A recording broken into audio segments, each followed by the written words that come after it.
King Charles visits Pope Leo at the Vatican this week, and the traditional Latin Mass returns to St. Peter's Basilica. The National Catholic Register's senior Vatican correspondent Ed Pentin reports. And major changes may be coming to the personal prelature Opus Dei as Georgetown University welcomes a new and controversial president. Jesuit priest and podcaster Father Robert McTeigue reacts. And a brand new report on religious freedom is released in Rome this week. Marta Petrosillo of Aid to the Church in Need shares the highlights. The World Over begins right now.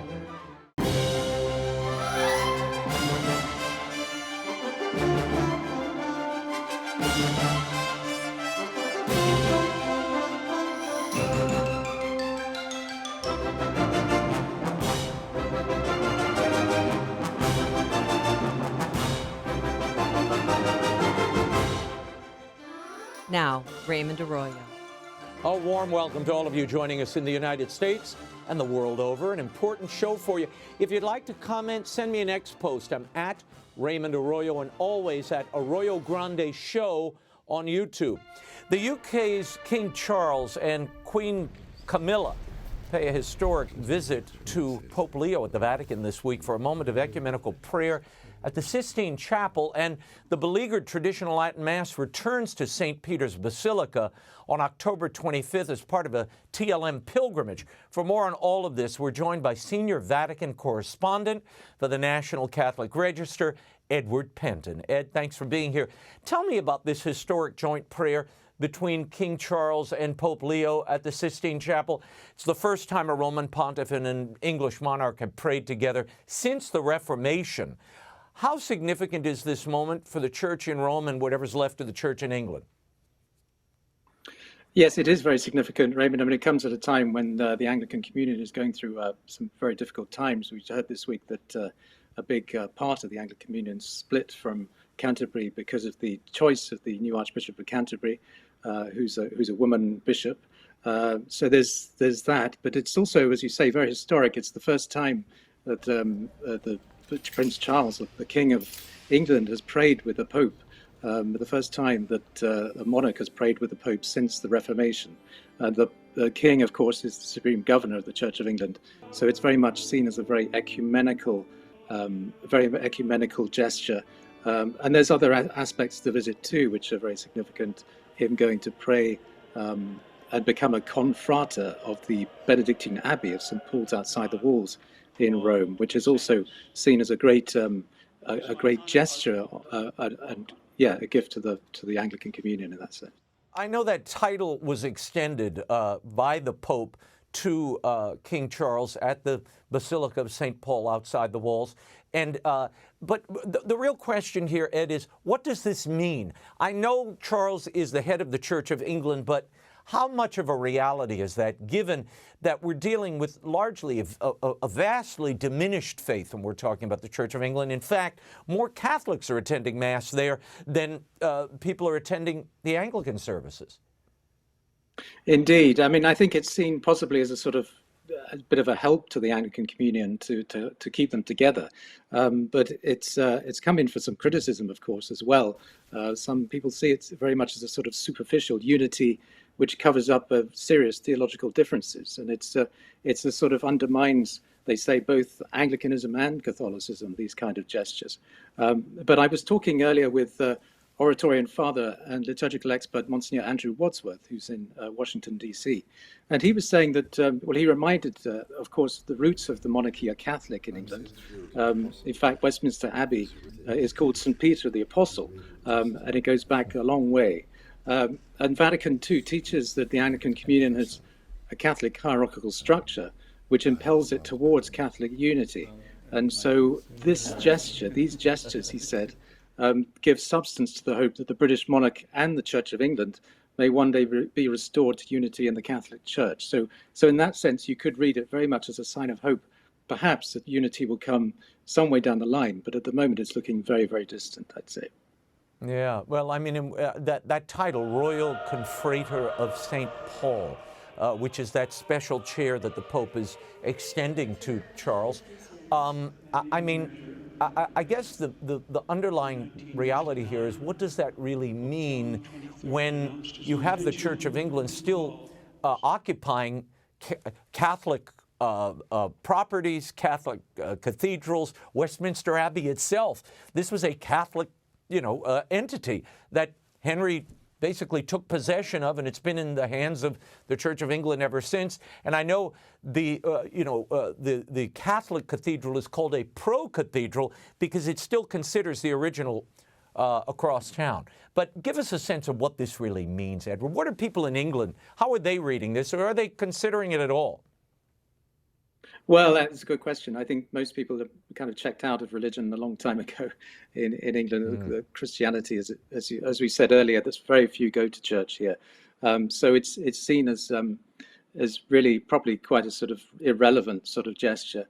And another thing to consider, of course, is that the Catholic Church has given many of these very benevolent gestures to the Anglican Communion, but they seem to get further and further away from Catholic teaching. And so you have to ask yourself, what's the meaning of this? Is there really any purpose to this? And is it really of any use? And I think history shows that these don't really have much effect. But maybe, as Monsignor Wadsworth said, it does offer hope that perhaps there will be communion in the future. And, God works in mysterious ways, and that may happen. Well, and with this new Archbishopric of Canterbury, it does kind of throw a monkey wrench into things, from the Catholic side of the aisle. But while we're seeing bans on the traditional Latin Mass, Ed, here in the United States, you report in the National Catholic Register this week that on October 25th, Cardinal Raymond Burke will celebrate the first Tridentine Mass at St. Peter's Basilica since Francis suppressed the ancient rite back in 2022. This liturgy is part of a pilgrimage that really sprang from Summorum Pontificum, which was Pope Benedict's motu proprio that allowed free practice and celebration of the ancient rite. What should people take from this celebration? How significant is it? Is it significant at all?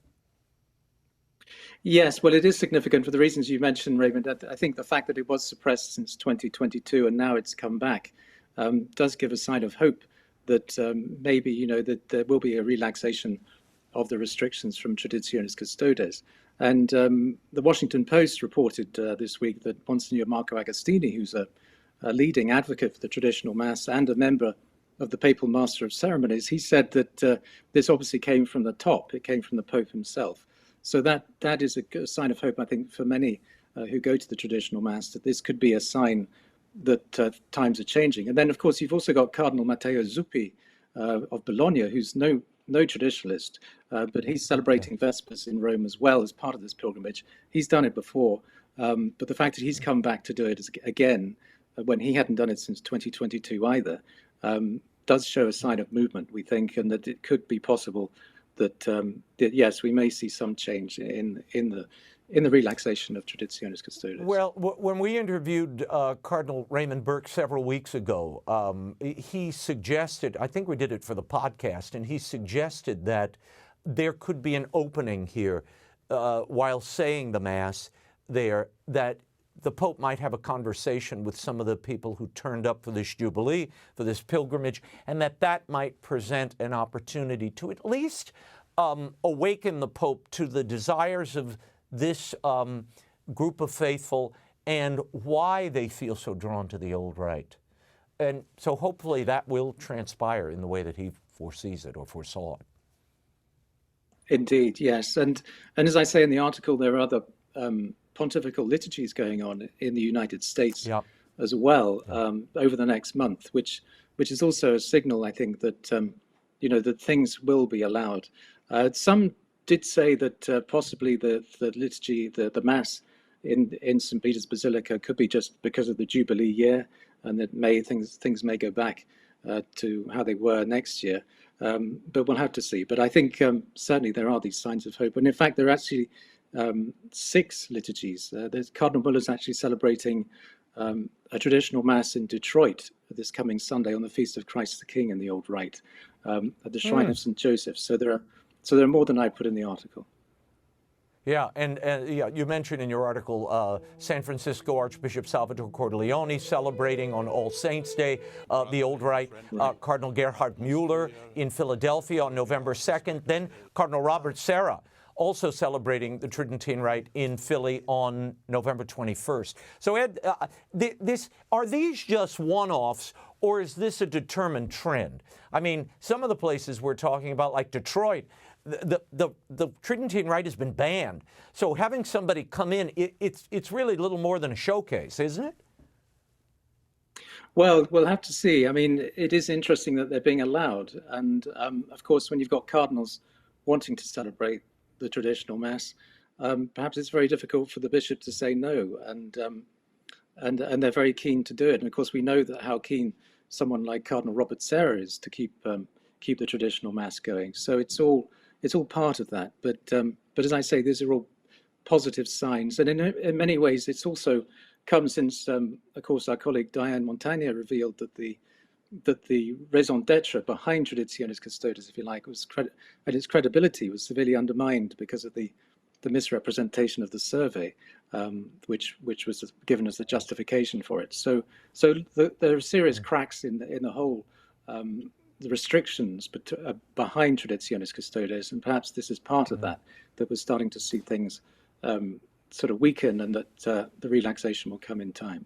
Yeah, well, that's a really interesting point you raise, and it's an important one for the audience, those who might not have been following this as closely as we have. Diane Montagna several months ago revealed documents that we had never seen of that survey. Pope Francis allegedly sent out a survey to all the bishops of the world asking, hey, how is this relaxation of the Tridentine Rite that Benedict instituted, how's it playing out in your dioceses? And the word that we were told he got back was it was divisive, it was causing disunity, it was kind of these radicals, upset about the new Mass. Well, it turns out that depiction was wrong. When you read the actual return, the data that came back to the Vatican, where did that misrepresentation come from, Edward? Who's driving this is the question. Well, yes. I mean, it wasn't. Pope Francis, of course, took responsibility for it, but the people around him, I think, were very much pushing this. And there was, of course, this theologian in Rome, Andrea Gurillo, who was thought to be behind writing the document, and he's very, very much anti-tradition. And so I think there's been a lot of that, and I think many of them saw it as a chance with Pope Francis to push this, and of course they did. And did it seems very clearly that it was done in an underhand way. And so very much the argument, it runs against Traditionis Custodes and its validity, it seems, or at least its credibility. Yeah, and Traditionis Custodes, just for those keeping score, that was Pope Francis's legislation that essentially outlawed or vastly restricted the Tridentine Rite, considering it a source of division, which, if you go to any of these local parishes, as I have, it's packed out with young people who are thirsting for the faith, thirsting for tradition, and wanting something eternal to hold on to. And why that is such a danger or a threat in this church today, in these times, in this society and culture, I don't understand. But then again, I'm not a hierarch, and I have no position in the Vatican. Thank you, Lord. Edward, we will leave it there, and keep us updated on what happens as a result of this pilgrimage. Will do. Thank you very much. You can always find Edward Pentin's excellent reporting at Edward Pentin on X, also at ncregister.com. Thank you, Ed. Thank you, Raymond. Lots going on in the church this week, including rumors that Pope Leo is set to break up the personal prelature of Opus Dei, and the return of the Latin Mass to St. Peter's Basilica and other significant appointments. Joining me with reaction to these stories and more, Jesuit priest, host of the Catholic Current podcast, Father Robert McTeigue. Father, thanks for being here. A big story this week, a report posted on October 14th on infovaticana.com, alleges that a major overhaul of the personal prelature of Opus Dei is about to transpire. Pope Francis essentially ended the personal prelature, and now new statutes are awaiting final approval by Pope Leo. Currently, Opus Dei priests, lay members, and diocesan cooperators are under one entity. That could change into 3 distinct entities under this alleged new structure. Father, what is the Vatican hoping to achieve here, and why bust up this structure at all when it's one of the most vibrant groups in the Church? I suppose it depends on who you ask and who has what kind of skin in the game. Based on the things that I've read in some of the Vatican statements, there was some housekeeping and maybe some reform and some cleaning up of some messes that Opus Dei hadn't responded to with alacrity, if the accounts I've read are to be believed. And Pope Francis had said, you guys got to get a move on about this. And as I read the documents, Opus Dei was going to have kind of a big Congress to kind of sort things out in the manner that Francis had urged. And then Francis died, and that meeting was canceled. Maybe they were waiting to see if a new administration would handle something differently. I mean, a personal prelature is an odd kind of canonical and ecclesial animal. I don't think we have a lot of experience in managing that.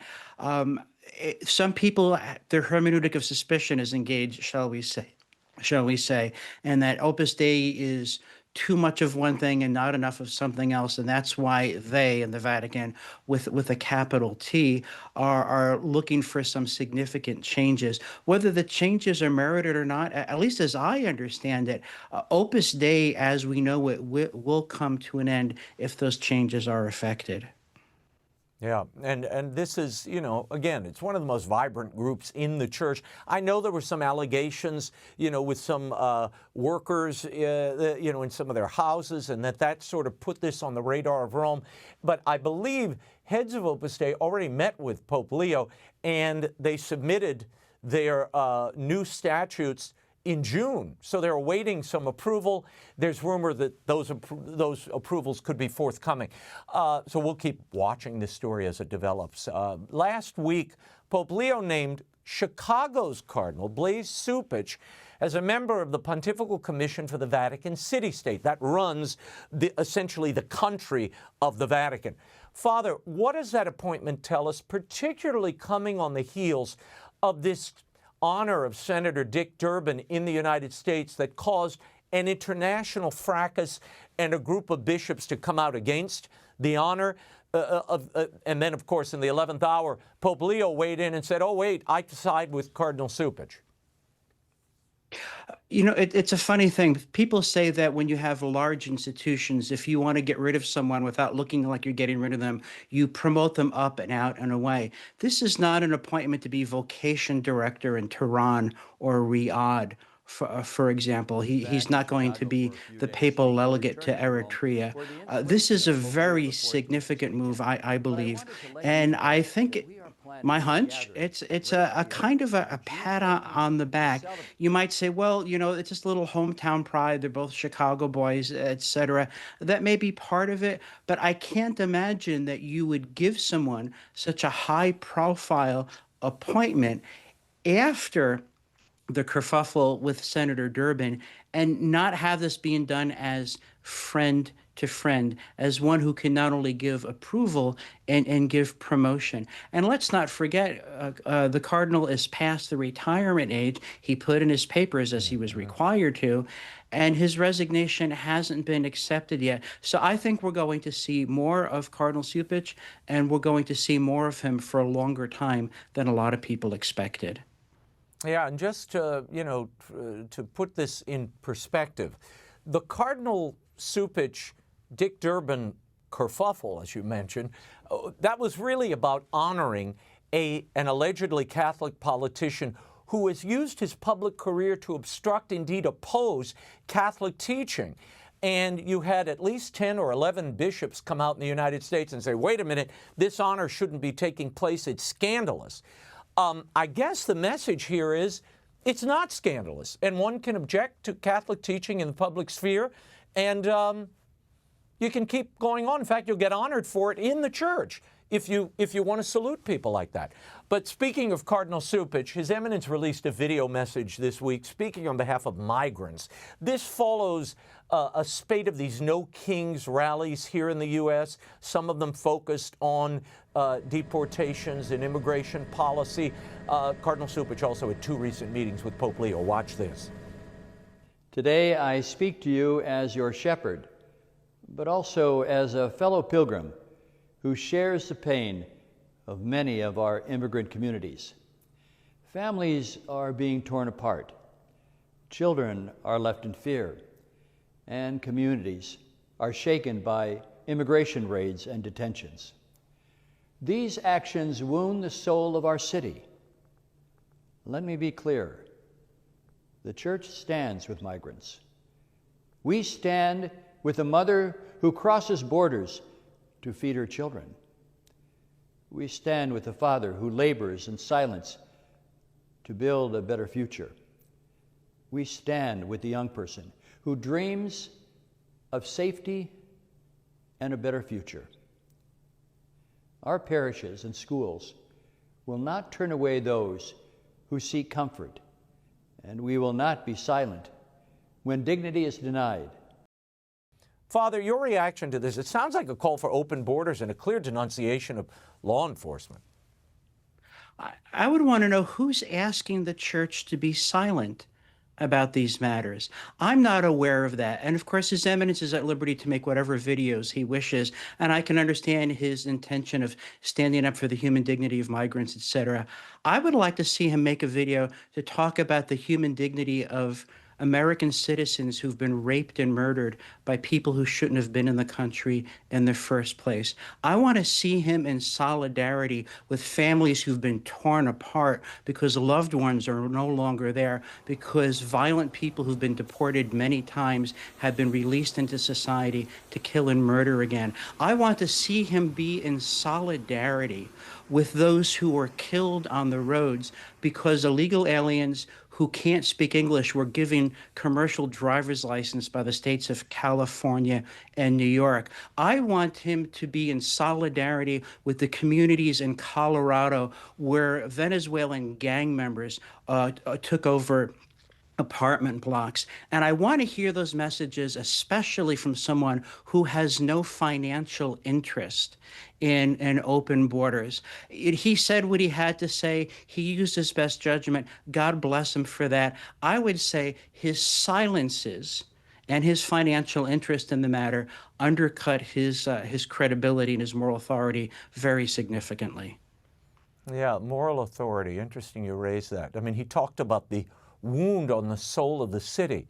And look, I don't begrudge His Eminence talking about anything, certainly the poor and immigrants and migrants. This is the prerogative of the church. It is the church's role to welcome people. That's fine. But when you're talking about public policy and enforcement of the law, and you do so after wanting to hold up a politician that offended every Catholic teaching that everything the church has been fighting for the last 4 or 5 decades, you do wonder if there's an imbalance here in the messaging. But that's up to others to make that call. There seems to be a kind of cognitive dissonance that His Eminence seems to be protected from somehow, and I don't quite understand that. Well, here in the United States, at what was once considered the really high point of Catholic higher education, Georgetown University, their incoming president, Eduardo Peña Alvar, he has said he rejects the church's teaching on homosexuality and appears to be uncomfortable with the U.S. Supreme Court's decision to repeal Roe v. Wade. Peña Alvar is currently the president of Seattle University, another Jesuit school. Your thoughts on this, Father? An individual who is at such odds, again, with what you're professing and what your stated beliefs are. I did a little homework when I read of his appointment. In 2014 in Commonweal, he was writing about a high school in the Archdiocese of Seattle that had fired a teacher because this man had married his husband.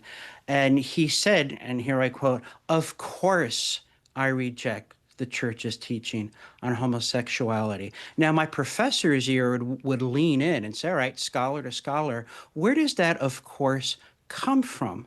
Does it come from reading the scriptures, especially St. Paul? Does it come from reading the doctors of the church? Jesuit Peter Canisius and St. Peter Damian come to mind, and St. Catherine of Siena.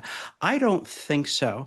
I noted, too, that a year earlier, again in Commonweal, he cited with approval an article in a Georgetown University Law Review that said, well, you know, if you don't support gay marriage because of the fertility issue, then you're against elderly people marrying, and you're against the marriage of non-fertile couples. And that's that kind of glib argument that a well-trained 15-year-old homeschooler can refute. But, you know, 11, 12 years have passed since those publications. I'm going to assume, given his new appointment, he hasn't changed his position. That makes me wonder, what has he been reading and who has he been talking to all that time? I don't think he's read the very good work of Father John Harvey, who founded Courage International and Encourage. I don't think he's read the good work of Dr. Jennifer Morse and the good work of the Ruth Institute. And candidly, I don't think he's read much that I've published or broadcasted about either. This seems to be a blind side. I don't think he's re-examined this issue in a long time. And candidly, I wonder what his knowledge of basic biology is. Raymond, I know we have a family-friendly show here, but I've taught medical ethics. Bodies were designed to do certain things well, and they were designed not to do other things because there would be great harm. He seems to pass over all of that in silence, and I just have to wonder why. Yeah. Yeah, well, it's a major position. He assumes it next summer, but, you know, Georgetown has been moving away from church teaching. I think they call themselves now something in the Jesuit tradition. They say in the Jesuit tradition. That's how they kind of frame things. But at this point, what does that mean? How about the Catholic tradition? I'll take that. Pope Leo has made some significant appointments this week I want to get your reaction to. He named Monsignor Joseph Grunwedel the new Archbishop of Vienna, Austria, taking over from Cardinal Christoph Schönborn, who retired earlier this year. Francis appointed Grunwedel the apostolic administrator of that archdiocese in January. So this is really a Pope Francis appointment confirmed by Leo. The Austrian Bishops' News Agency has pointed out that the Archbishop-elect has called repeatedly for the end of mandatory priestly celibacy in the Latin Rite. He's also apparently believes that the discussion of the ordination of women to the diaconate should not be suppressed, even going as far as saying he's open to the appointment of women as cardinals. Father, what should we take from this appointment? I saw a photograph of the the rising Archbishop of Vienna meeting with Cardinal Schönborn, who he was replacing, and His Eminence is in a cassock and a zucchetto, and he's got his pectoral cross, and the new Archbishop of Vienna is wearing a suit and tie. And again, I have to ask why. What is it that you're trying to communicate? And just speaking, I'm a recovering academic, Raymond. I'm a professor of philosophy and theology. I look at those claims about the ordination of women, of homosexuality, about celibacy, and say, what has he been reading? And again, certainly not scripture, certainly not the fathers and doctors of the church, certainly not John Paul or Pope Benedict. And it mystifies me how this man even ended up on the short list. I don't understand it. Well, I doubt if he's reading his predecessor's work, who was responsible for at least drafting the Catechism of the Catholic Church. But moving on, prefect for the Dicastery of Divine Worship, the Vatican's liturgical office, Cardinal Arthur Roche, urged a group of diocesan liturgical commissions to more closely follow Pope Francis's guidelines on the Mass. According to Roche, quote, the depth and the breadth of his liturgical vision, Francis's, offers us countless opportunities to pause for reflection in order to appreciate the great gift that has been handed on to us in the liturgical books. Father, did Pope Francis have a deep liturgical record? And is this the continuation of that liturgical trajectory, if you will? Well, if we were going to compare deep liturgical visions and compare that of Pope Francis to, say, that of Pope Benedict, one of these things is not like the other. I think His Eminence was rather generous in his assessment, or better said, description of what Pope Francis had said about liturgy. It strikes me as surpassing strange, and I released a video about this recently. A lot of liturgical statements from Rome coming out these days, and from ordinaries in their diocese, is more along the lines of "because I said so," rather than this is why it's good for you. This is why it's better. If you want people to take a bitter medicine, and for some people, surrendering to the traditional Latin Mass is a very bitter medicine, couldn't you, in charity, in, I don't know, a spirit of synodality, say step by step, this is why it's better for you. Step by step, these are the harms. As far as I can tell, no one has made that effort just yet, and people are suffering as a result. Yeah, well, I spoke with Ed Pentin earlier about these traditional Latin Masses that we're seeing celebrated in the coming weeks, both in Rome and in the United States. The Catholic Herald reports that the Diocese of Cleveland has been granted a 2-year extension by the Vatican for the celebration of the Tridentine Rite. I suppose the bishop there must have requested it. Father, given the 11 dioceses that have inflicted harsh restrictions on the TLM, what do you make of these new developments, and how do they reconcile it? I mean, you raised the issue. How do they reconcile it with tradition and the tradition of the Church? Again, I just have to wonder what people are reading. I mean, I grew up in the 60s and 70s when and this is when the spirit of innovation was coming along, and we were told that unity is not uniformity. 50, 60 years later, we told, well, actually, unity really is uniformity. And we get a variation of the old quip of, shut up, he explained.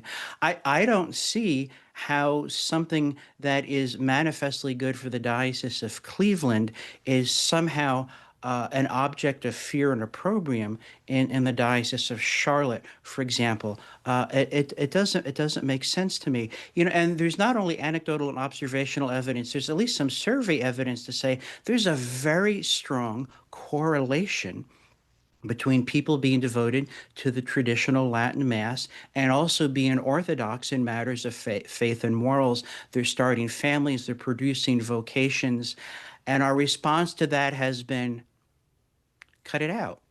I don't understand that. We're teach, sanctify, and govern. I've seen a lot of governance in terms of because I said so. I haven't seen a lot of teaching, and I think that's hurting people and causing a great deal of avoidable pain. Father Robert McTeigue, we will leave it there. Thank you for your time, your insights, and you can follow Father McTeigue and the Catholic Current podcast on X at Catholic Current. Thank you, Father. Thanks so much, Raymond.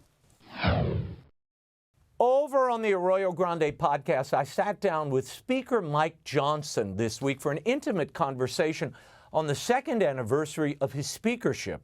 We discussed the wild circumstances that led to him being elected Speaker, the faith that sustains him, and of course, what could be the longest government shutdown in history. Watch. This week is the 2-year anniversary of your speakership. It feels like 20, but yeah, 2 years, yes. Once you were voted in, you had to do some soul searching. I mean, we all have these moments where you're kind of called to something you didn't expect you were ever going to be called to. Yes, and when that happens, you realize you're at the limit of your own ability, and you have to rely upon God's power, right? And it's bigger than us. And I've talked about this with President Trump. I mean, we talk about spiritual matters often, and I say, the challenges we face are bigger than even you individually, sir, and all of us collectively. We need divine guidance, and we do well when we seek that, and God's responsive to it. This president has brought peace to the Middle East. He settled 7 international conflicts. There are others in his crosshairs, but he can't break the gridlock on Capitol Hill. What will it take? You were in those meetings with Jeffries and Schumer. Give me a sense of that interdynamic, if you would. Well, I can tell you that the president was showing real leadership. He brought us all in. He likes to hear the sides of the various arguments, but Schumer and Jeffries couldn't articulate any particular point. They still can't even today. The full Arroyo Grande interview with Speaker Johnson is on YouTube at Arroyo Grande Show, or wherever you get your podcasts, Spotify, Apple, iHeart. Be sure to subscribe and don't miss an Arroyo Grande Show episode. It's free. And of course, be on the lookout for this Friday's episode of The Prayerful Posse. Ooh, it's a good one. A comprehensive report on the global state of religious freedom affecting all religious communities was released by Aid to the Church in Need in Rome this week. It finds that governments in 52 countries use systematic strategies to control or silence religious life. Who are the worst offenders? Here to give us an overview is editor of the 2025 Religious Freedom Report, Marta Petrosillo. Marta, thank you for being here. Aid to the Church in Need is a pontifical foundation. It was founded in 1947 to support Christians who suffer and are persecuted. Your latest report finds that authoritarian regimes are mainly responsible for driving the religious persecution we're seeing now. How did you all identify these 52 governments or regimes, and what signs are Aid in the Church for Need looking for while compiling a report like this? Well, our report, as you said, assessed the situation regarding religious freedom in 196 countries in the world. And for each of the country profiles, for each country, we analyze the legal framework and the incident occurring. So in many of the countries, we identify either as countries of persecution, and there are 24 for this edition, or countries of discrimination, and we have 38. In this edition, we identify as well the main driver of persecution or discrimination.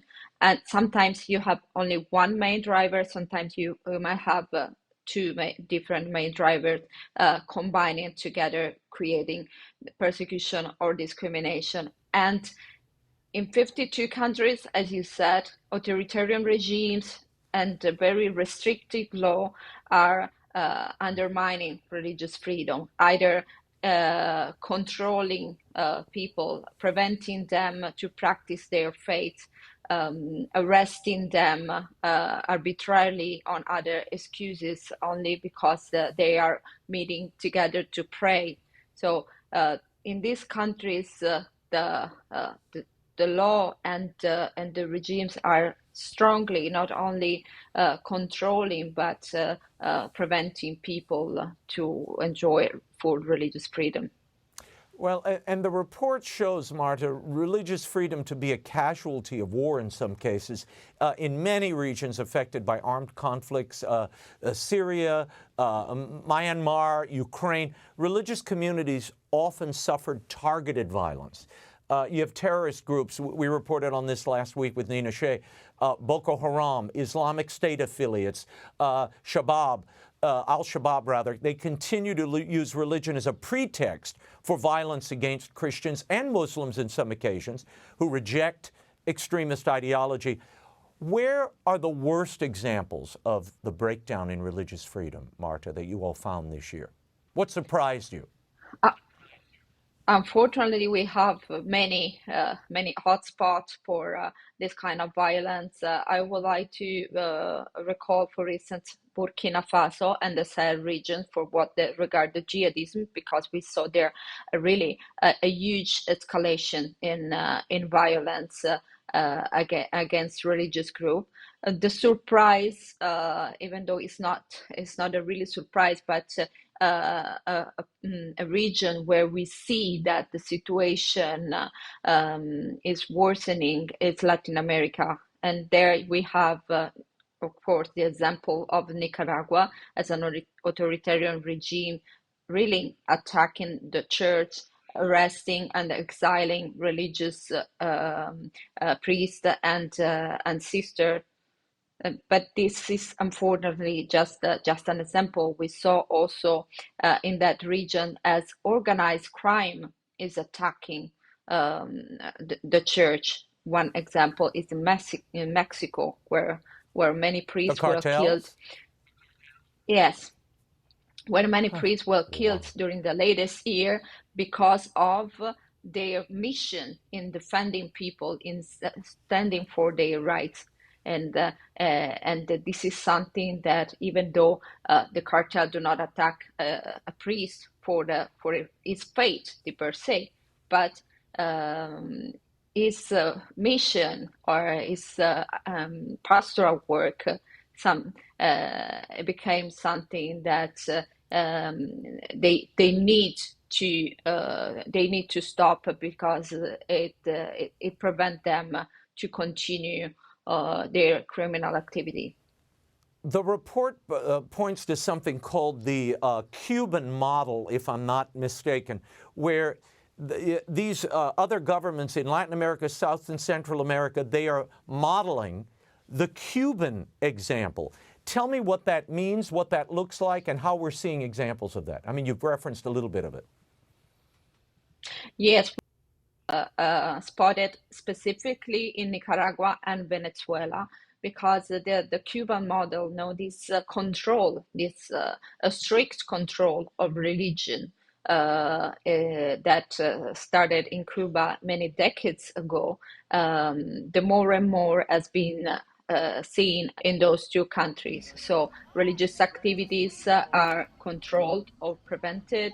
There is really a difficult life for all the people working as religious priests or sisters in those countries. And the example of Nicaragua I was saying before, it's really evident, because we have many priests exiled either or even in jail. The remarkable thing, Marta, is that at a time when you see the Secretary of State, Marco Rubio, and the Trump administration targeting Venezuela, targeting Maduro there because of his outrageous human rights and religious record, I don't know why the church isn't more vocal. For whatever reason, they're absolutely silent on this when, a little moral cover might be a good thing. But let's leave that aside. Last week on the show, we had Nina Shea here, and we reported on the efforts underway in the United States to have the Trump administration designate Nigeria as a country of particular concern for religious violence. As you know from your report, that country is gripped by Christians being savaged, really a genocide at the hands of radical Islamists. Your thought on the persecution there, and what is the takeaway? The situation is keep worsening. We have many different issues there. On one hand, you have Boko Haram and other jihadist groups' activity there, and then there is the phenomenon of the Fulani and the attack done by the Fulani, that they are also targeting often the Christian community. That the situation is, of course, complex. There are many components in this, but when they attack a church and a Christian community, that's clear that there is there is a reasons related also to religion. But they attack, we have to say that they attack also Muslims who refuse their ideology. So the situation in Nigeria, we included Nigeria in the 24 countries of persecution, because the situation there is really critical. Yeah. Vatican Secretary of State Cardinal Pietro Parolin was on hand at the unveiling of your report in Rome this week. He condemned the yearly increase in religious freedom violations affecting now 5.4 billion people worldwide. He also commented specifically on the situation of Christians in Nigeria. He said it is not a religious conflict, but rather more a social one. For example, disputes between herders and farmers. We should also recognize that many Muslims in Nigeria are themselves victims of the same intolerance. These are extremist groups that make no distinction in pursuing their goals. They use violence against anyone they see as an opponent. Marta, do the results of your report bear that out and bear the Cardinal's interpretation here? I've seen a lot of reportage on this over years. When you look at something like Intersociety, which does a lot of local data gathering, they claim that 3 churches a day are destroyed. 35 Christians are killed. I doubt if that's all over herding and farmer land rights? Cardinal Parolin didn't say that in his speech in our conference. His speech was really strong and underlining the importance of religious freedom. We were not there because it was outside, but I know that Cardinal Parolin is one of the most acquainted people on religious freedom. He has a huge knowledge on this. I think that, but I can only suppose that what it was meaning, and probably we just having a part of the sentence. It was referring to the complex situation there. In our report, we are documenting a violation of religious freedom against all the religious groups. Of course, in the case of Nigeria, there are specific anti-Christian incident, but we are not saying that only Christians are targeted in Nigeria, because as I also said before, in some cases we have also many Muslims that refuse extremist ideology being killed. Mm-hmm. Turning to Syria, the massacre of hundreds of members of the Alawite community in March of 2025 is another deeply disturbing instance of, people being attacked for their faith. Christians were affected as well. At the end of April, there were also clashes between members of the Druze minority and pro-government troops, which left nearly 100 people dead. Marta, there is uncertainty about the future of Christians in Syria because of the government of President al-Shara. What can you tell us about that situation? Yes, there is uncertainty because we all know that the past of the current government that before was related with the jihadist group, and also they are mentioning on Sharia in the new draft of the constitution.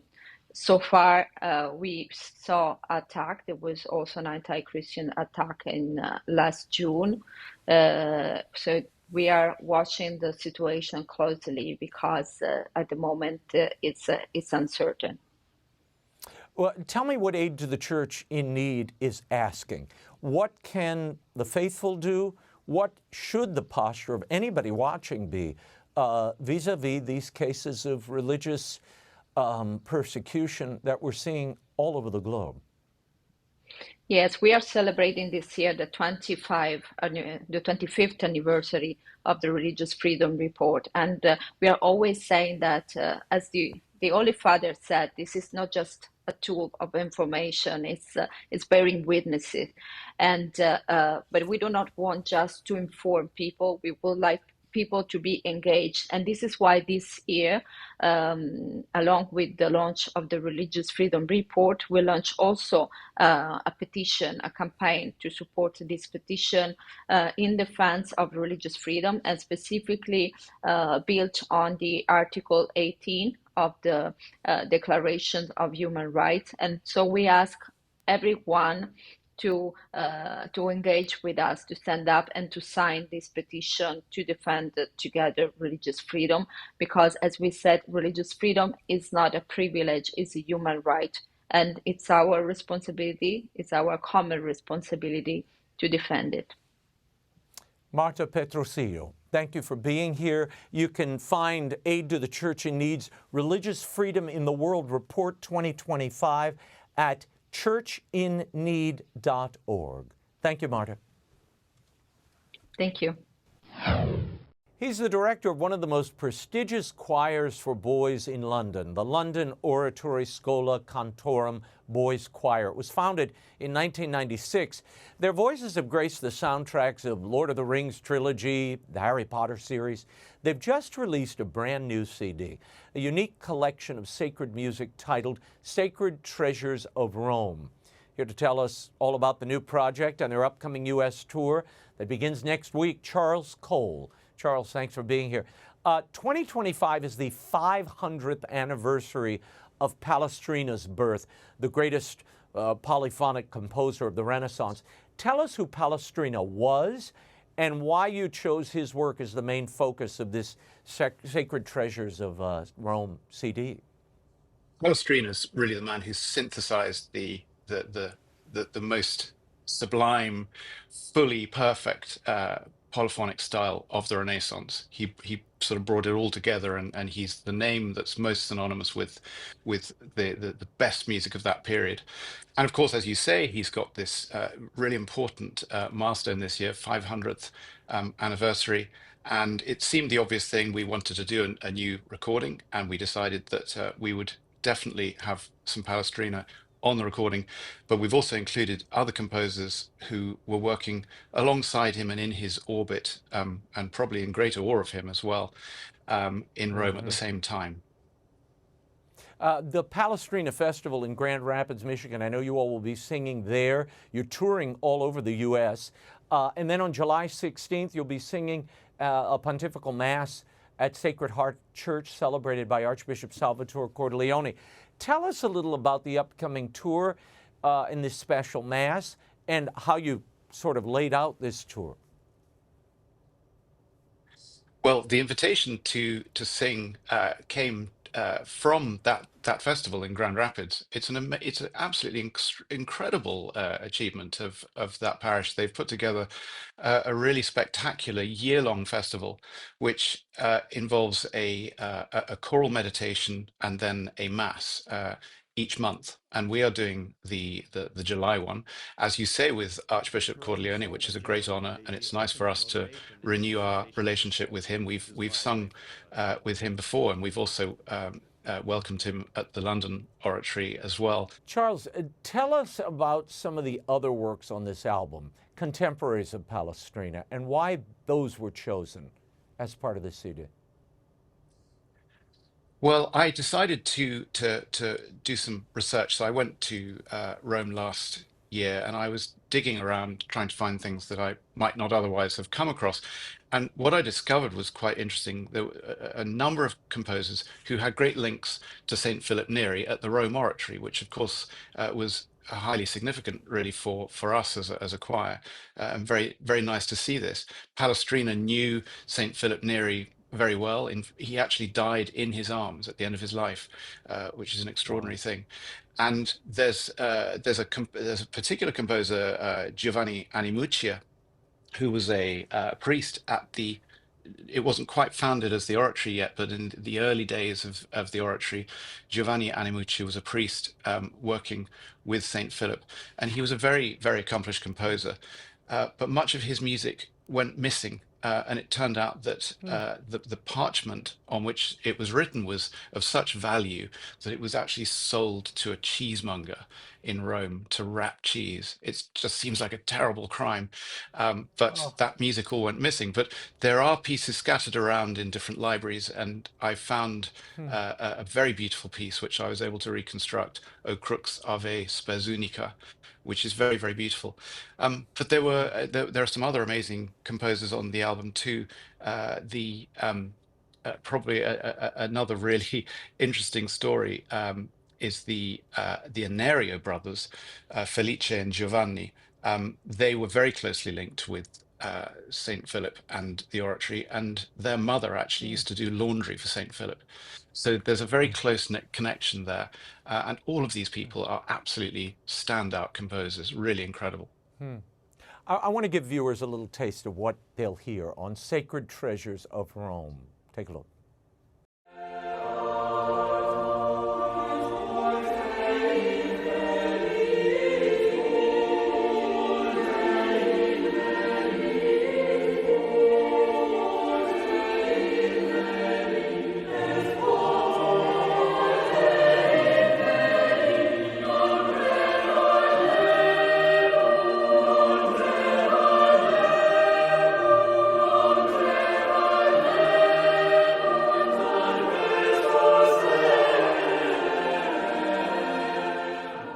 Charles, before we run out of time, talk to me for a moment about sacred music and how important it is to preserve it, not only in the liturgy, but in the wider culture, particularly at a time when traditional forms of the liturgy are under attack, being suppressed, even within the church. It's such an important thing, this beautiful music, and as you say, it has a very flourishing life outside the church. There are so many commercial groups who go around the world singing concerts and making recordings, and that's absolutely wonderful. And they kind of keep the standards elevated as something that we should all aspire to. Liturgically, as you say, it's much harder to achieve. You need to be very, very committed to want a liturgical program that is going to involve music of this kind of level. But there's lots of encouragement, and Pope Leo himself recently gave a really beautiful address, which I'm sure you'll be aware of, where he was actually launching a set of Vatican stamps honoring Palestrina, and he spoke very movingly about the way the different parts move inside the polyphonic world of Palestrina, and they kind of give way to each other. They come together to create very beautiful moments, and then they move back into their place again. And he was using that as a sort of analogy for what we should do as Christians. So I think that's great encouragement indeed. Well, we will leave it there. Sacred Treasures of Rome by the London Oratory Schola Cantorum Boys Choir is available now at music outlets everywhere and online. That is all the time we have for now. Be sure to catch us next week. Until then, we'll be scouting the world over for all that is seen and unseen. On behalf of the staff and crew of EWTN News, thank you for watching. I'm Raymond Arroyo. Bye now.